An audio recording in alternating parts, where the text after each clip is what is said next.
19வது நூற்றாண்டுல இலங்கை தேசத்துல சண்முகநாதன் ஒரு குற்றவாளி இருந்தாரு. அந்த மனிதன் 2 கொலையை செஞ்சாருன்னு அவர் இலங்கை சிறைச்சாலையில என்ன பண்ணிருந்தாங்க, வச்சிருந்தாங்க.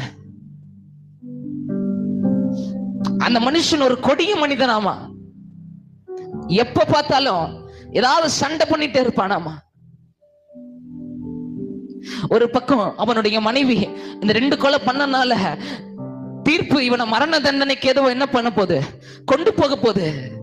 ஆனா வக்கீல் சொல்றாருமா, இந்த 2 கொலையை நான் பண்ணலன்னு இவன் சொன்னானா இவனை எப்படியாவது என்ன பண்ணிடலாம், நம்ம காப்பாத்திரலாம் அப்படின்னு வக்கீல் சொன்னோடனே அவனுடைய மனைவி, சண்முகநாதனுடைய மனைவி,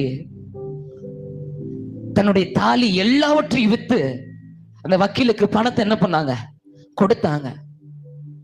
இப்படி மனைவி தன் கணவனை விடுதலை ஆக்குறதுக்கு அநேக காரியங்களை செஞ்சு கொண்டு இருந்த அந்த டைம்ல இந்த சண்முகநாதன் இருந்த அந்த சிறைச்சாலைக்கு ஒரு தேவ ஊழியன் போகிறார். அந்த சிறைச்சாலைக்கு போய் இயேசுவை பற்றி பேசுகிறார், இயேசுவுடைய அன்பை குறித்து பேசுகிறார். இந்த சண்முகநாதன் யாரும் பேச மாட்டாங்களாமா. ஆனா இந்த சண்முகநாதனை பார்த்து அந்த ஊழியர் ஒரே ஒரு வார்த்தை சொன்னாராமா, இயேசு உன்னை நேசிக்கிறார். அவனை அந்த வார்த்தை டிஸ்டர்ப் பண்ணுச்சு. அந்த வார்த்தை அவனை அந்த மனுஷனுக்கு வித்தியாசமா இருந்ததாமா. அந்த மனிதன் இதுவரைக்கும் அப்படி ஒரு வார்த்தையை கேட்டதே இல்லையாமா. என்ன ஒருத்தர் நேசிக்கிறாரா, என்ன ஒருத்தர் நேசிக்கிறாரா? ஐயோ, இந்த கை கொலை பண்ணுன கைய, இந்த 2 கொலை நான் பண்ணேன், என்ன இயேசு நேசிக்கிறாரா? ஆமா, உன்னை இயேசு நேசிக்கிறார். அந்த மனுஷன் கையில அந்த ஊழியர் வேதாகமத்தை கொடுத்தாரு. அவன் படிக்க ஆரம்பித்தான்.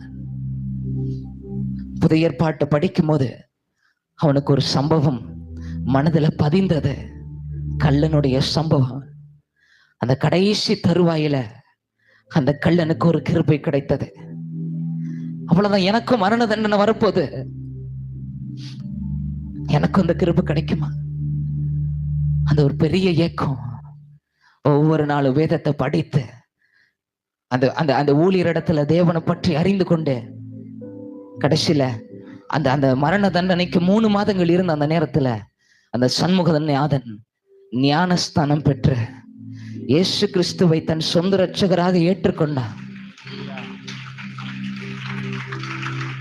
கோர்ட்டுக்கு போகிற நாள் வந்துச்சு. எல்லாம் பிளான் பண்ணப்படி இருக்குது. சண்முகநாதனை கோர்ட்டுல கொண்டு வந்து நிறுத்தினாங்க.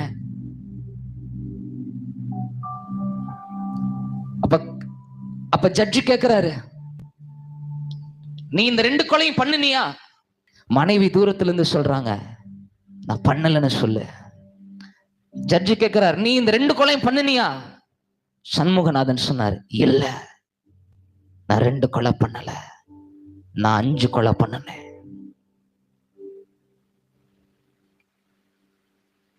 நான் 2 கொலை பண்ணல, நான் மொத்தம் 5 கொலை பண்ணினேன். நான் யாரை கொன்னேன், எங்க கொன்னேன், நான் எதை வச்சு கொன்னேன், அந்த பொருள்லாம் எங்க இருக்குங்கிறது எல்லாவற்றையும் அந்த நீதிபதி கிட்ட சண்முகநாதன் சொன்னாராமா. நீதிபதி ஆடி போயிட்டாராமா.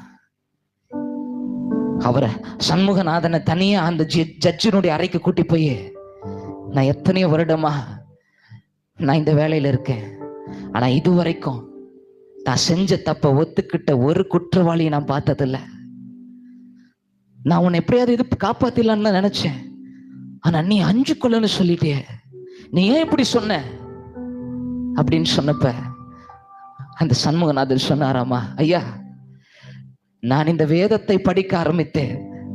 இந்த வேதத்தில் ஒரு வசனம் இருக்கிறது, தன் பாவங்களை மறைக்கிறவன் வாழ்வடைய மாட்டான், ஆனால் அவைகளை அறிக்கை செய்து விட்டு விடுகிறவனுக்கு ஒரு பெரிய இரக்கம் இருக்குதாமா.